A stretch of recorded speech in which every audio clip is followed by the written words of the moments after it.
एक था बनिया और एक था पठान। दोनों का साथ ऐसा जैसे घी शक्कर, पर किसी बात पर हो गई दोनों में अनबन। और अनबन भी ऐसी कि मुंह पर तो मीठे मीठे, लेकिन अंदर ही अंदर एक दूसरे की खाल खींचने को उतावले। बनिए को अभिमान अपनी कुटिल बुद्धि का, तो पठान को नाज अपने बाजुओं के दमखम का। बढ़ते बढ़ते जब बात ज्यादा बढ़ गई तो दुआ सलाम रामा श्यामा से भी गए। सरेराह गरेबान पकड़ने की नौबत आ गई। हो ये रहा था कि बनिया था गांव का एकमात्र बोहरा बजाज, और पठान था हिसाब में भर सामान लेते जाओ और फसल पर दाम चुका दो। बनिए पठान की दोस्ती से जलकर किसी ने पठान में फंक भर दी कि बनिया हिसाब में डंडी मार रहा है और तुझसे ऐसे कागजों पर टीप मंडवा रहा है कि जिनसे एक दिन तेरी सारी जमीन बनिए की हो जाएगी। जब अदावत चल पड़ी तो छोटी छोटी बातों ने भी आग में घी का काम किया। औरतों की कहा सुनी, बच्चों के झगड़े झंझट और तमाशबीनों की लगाई बुझाई। करनी कुछ ऐसी हुई कि एक दिन सरेराह पठान ने बनिए का गरेबान पकड़ लिया और उसकी चटनी बनाने पर आमादा हो गया। देखते देखते सारा गांव सयानों ने बीच बचाव किया और सलाह दी कि शांति रखी जाए और जो भी मामला है वो पंचायत को सुलटाने दिया जाए। रही चटनी तो पठान जैसी कहे वे खुद पठान के घर पहुंचा देंगे। वैसे भी बनिए की चटनी में क्या स्वाद आएगा। 7-7 दिन नहाता तो है नहीं। मान तो गया, पर पठान को पूरा शक था कि पंचायत बनिए के हक में ही फैसला करेगी। अब ऐसा क्या किया जाए कि न बनिए को और न पंचायत को मौका मिले भांजी मारने का। तो उसने जुगत भिड़ाई कि ठीक है, पंचों का जो भी फैसला होगा सिर आंखें पर लूंगा, लेकिन फैसले की शर्त मैं खुद तय करूंगा। और शर्त उसने ऐसी रखी कि सारा गांव सन और पंच तो जैसे पत्थर की मूरत। रही ऐसी ही गत थोड़ी देर। पठान की शर्त यह थी कि बातों से किसी को भरमाना तो मुझे आता नहीं, पर सत और न्याय की परीक्षा ऐसी होनी चाहिए जो गांव के सारे लोगों को ही नहीं, चिड़िया चरोटों को भी दिखाई दे। इसलिए करवा दो सबके सामने एक दिन मेरी और बनिए की कुश्ती, जो जीता वही सच्चा। बुजुर्गों ने पठान को समझाने की कोशिश की कि गेल्सफा जैसी बात मत कर। अब तुम लोग बच्चे तो हो नहीं कि कुश्ती से फैसला करा लें। सोचो, अच्छे लगोगे गांव भर की जनानियों बहुओं बेटियों के आगे लंगोट लगाकर खम ठोंकते। पठान कुछ देर चुपचाप सुनता रहा। लगा कि समझ रहा है। उस जमाने में फिल्मों का चलन तो था नहीं, लेकिन फिर पठान ने ठेठ आजकल की फिल्मों के अंदाज में हवा में अपने बाजू उठाए और हुंकार भरी। अब तो इस बात का फैसला कुश्ती के अखाड़े में ही होगा। पठान की ललकार इतनी जबरदस्त थी कि वहां जमा छोरों छकारों ने इस बात पर तालियां पीट दी। पीट क्या दी, उनसे पिट गईं। मुफ्त का इतना बड़ा तमाशा कौन छोड़े। अब बनिए के मुंह में तो जैसे दही जम गया। कुछ देर की अफरा तफरी के बाद आखिर एक बुजुर्गों के भी बुजुर्ग ने फिर पठान को समझाने की कोशिश की। रे पठान, इस तरह तो आज तक कोई फैसला नहीं हुआ है। कैसे नहीं हुआ? पठान बोला, राजा फलान सिंह जी के जमाने में नहीं हुआ था, जब वजीर खजाना पर रानी के साथ बदफैली का इल्जाम लगाया था सेनापति ने। और बताऊं? बोलो। राजा विकान सिंह जी के जमाने में नहीं हुआ था, जब लोटन ख्वास और पीरू भिश्ती के बीच खेत में डंगर हाँकने का मसला आया था। वो जमाना अब नहीं रहा रे पठान। पर तुम तो हो भीष्म पितामह कि तुम भी नहीं रहे। अब इस बात का कोई क्या जवाब देता। तभी अचानक सबको चौंकाते हुए बनिया दोनों हाथ हवा में उठाकर आत्मसमर्पण की सी मुद्रा में बोला, मुझे मंजूर है। मुझे पठान भाई की शर्त मंजूर है। सारा गांव फिर सन पंच जैसे पत्थर की मूरत। ये क्या कह रहा है बनिया? बावला तो नहीं हो गया? कहाँ वो 6 फुटा जबरजंग सांड सा पठान, और कहाँ ये पिलपिले आटे का थुल थोत। लगता है अपनी चटनी ही बनवाकर छोड़ेगा, फिर उसका स्वाद जैसा भी हो। बनिया हाथ जोड़े जोड़े पठान के सामने आया और बोला, पठान भाई, मुझे तुम्हारी शर्त मंजूर है। पंचों से कहो कि कुश्ती की तारीख मुकर्रर कर दें। अब बात ऐसी हो गई थी कि ताली पीटने वालों से ताली भी नहीं पिट रही थी। 2-4 लोगों ने बनिए को समझाया कि क्या कर रहा है, पागल हो गया है क्या? जरा अपने बाल बच्चों की तरफ देख। श्राद्ध तो तेरा चलो हम चंदा करके भी कर देंगे, पर उम्र भर उन्हें बैठाकर खिलाएगा कौन? लेकिन बनिया क्यों मानता? अब बात यह थी कि गांव के लोग पठान की दादागिरी से भी उतने ही दुखी थे जितने बनिए के कांपने से। सो उन्होंने सोचा मरने 2 सालों को, और उन्होंने तिथिवार विचार कर 1.5 महीने बाद की एक तारीख पक्की कर दी। बनिया तो अपने काम में लगा रहा, पर पठान ने सारे काम धाम छोड़कर मालिश कराना और दंड पेलना शुरू कर दिया। अब दंड पेलेगा तो खुराक भी लगेगी, तो काजू, किशमिश, बादाम, पिस्ता आ रहा है बनिए की ही दुकान से। और तो कहाँ से आता? दूसरा काम पठान ने यह किया कि आसपास के 20 गांवों में अपने रिश्तेदारों को खबर करवा दी कि अमुक तारीख को कुश्ती है, देखने जरूर आएं। तो हुआ यह कि पठान के घर मेहमान आने लगे ठट के ठट।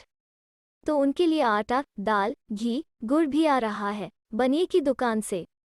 और बनिया एक के बाद एक नए कागज पर लगवाता जा रहा है पठान का अंगूठा। करते करते वो दिन भी आ गया जब पठान और बनिए की कुश्ती होनी थी। गांव से जरा हटकर खुले मैदान में खोदा गया अखाड़ा और बजने लगे ढोल। सज धज कर सिंहासन पर बिराज कर पंच परमेश्वर, और भीड़ इतनी कि कहीं तिल धरने की जगह नहीं। शोरगुल इतना कि खुद अपनी आवाज भी सुनाई न दे। लोग थे कि कयास आराइयों से फुर्सत नहीं पा रहे थे। पठान जीतेगा लगा तो शर्त 200 की, बनिया जीतेगा बद तो 500 की, वगैरह वगैरह। आखिर लंगोट कसे खम ठोंकते उतरा पठान अखाड़े में और भूखे शेर की तरह इधर से उधर कूदने फांदने लगा। अब देखना बनिया आया नहीं कि बनी उसकी चटनी, अजी देखना भाग जाएगा दुम दबा के। शर्त बद लो जो पांव भी धर दे अखाड़े में। ये अखाड़ा है, कोई पोले पन्नों की बही नहीं जिसमें कुछ भी मान लो। यहाँ तो जो डंके की चोट है। अरे नहीं भाई, उसने भी कुछ किया है तो सोच समझ कर ही किया है। उसे सीधा मत समझो, जन्म का टेढ़ा है। जरूर कोई दांव सीखकर आया होगा जिसकी काट पठान नहीं जानता। अजी छोड़ो, कहाँ से दांव सीख कर आएगा? उसकी 7 पुश्तों में लड़ी है किसी ने कुश्ती। ये बातें चल ही रही थी कि भीड़ के बीच से बनिया प्रकट हुआ। पगड़ी उतारी, कुर्ता उतारा, जूती उतारी, धोती का कछौटा बांधा और अपनी थुलथुल काया लेकर अखाड़े में कूद पड़ा।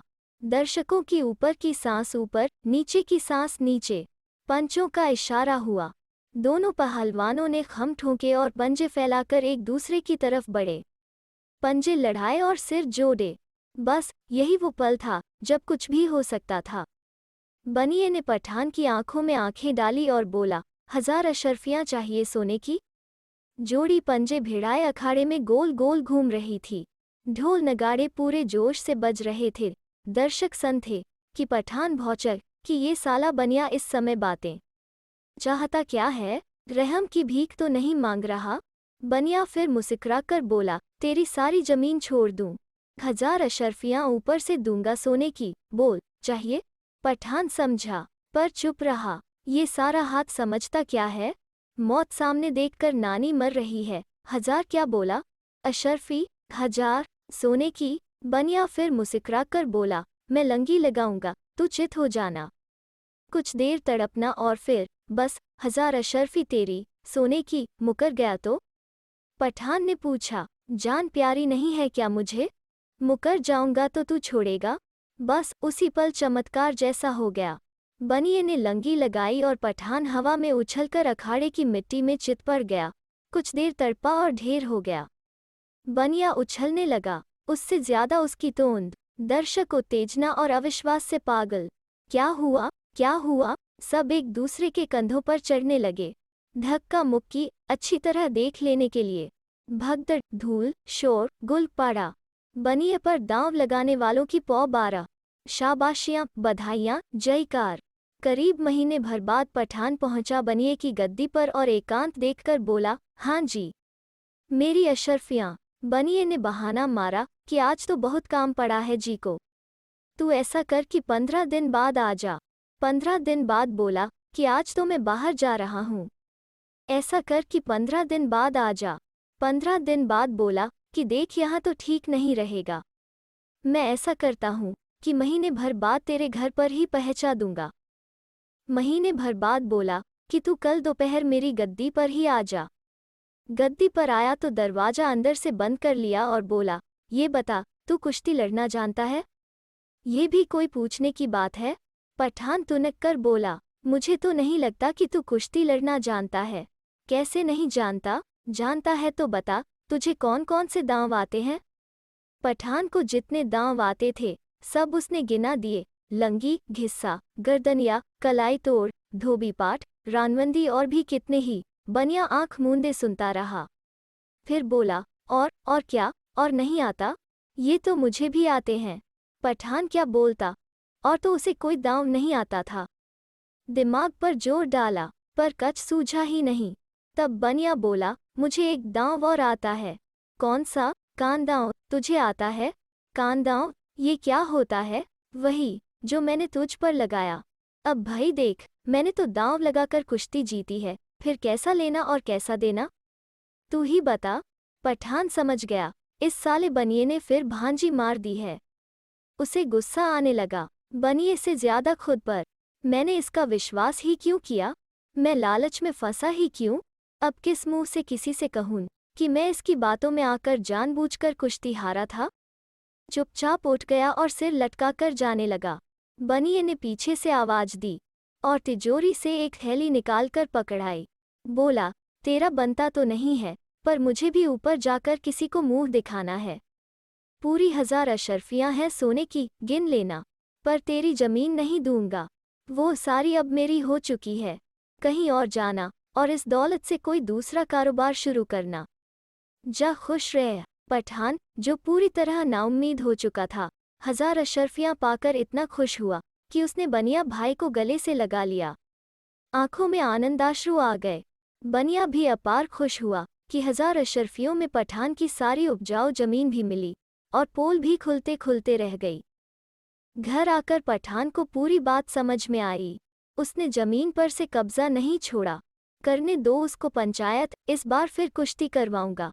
आखिर यह तय हुआ कि जमीन बनिए की ही रहेगी, पर खेती पठान करेगा, आधा हिस्सा बनिए को मिलेगा। मित्रों, यह इतिहास की पहली मैच फिक्सिंग थी। मैच फिक्सिंग को हिंदी में कांदांव कहते हैं। तो दोस्तों, कैसी लगी आज की लोककथा? अगर अच्छी लगी तो लाइक और शेयर करें और चैनल को सब्सक्राइब करना ना भूलें। फिर मिलते हैं एक नई लोककथा पर।